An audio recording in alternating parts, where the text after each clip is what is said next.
A lot of people think, businesses are just out there to make a buck, but, it's great to see businesses that are willing to give back to the community. Yeah, my name is Trent Davis. I'm the founder and CEO of Servants.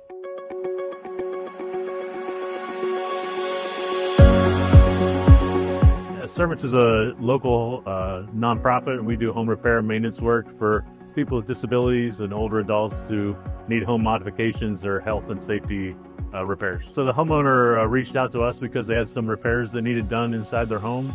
And when we came out to do the assessment, we realized that a lot of the repairs were the result of leaks in the roof, and they needed a roof replaced. Yeah, so when we see a home like this and such a significant repair, it really tugs at our hearts because we know that the homeowner is in a lot of need and they really don't have the resources to be able to make this kind of a significant repair. Yeah, this is such a big impact on the homeowner because, like I said, they don't have the resources to take on this kind of a project.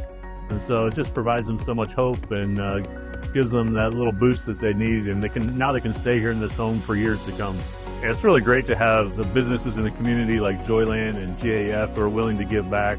A lot of people think businesses are just out there to make a buck, but it's great to see businesses that are willing to give back to the community and really make a difference in people's lives. Personally, it's just a joy to be able to see a homeowner that's going to be able to get the resources that they need to be able to stay in their home and do that safely and affordably.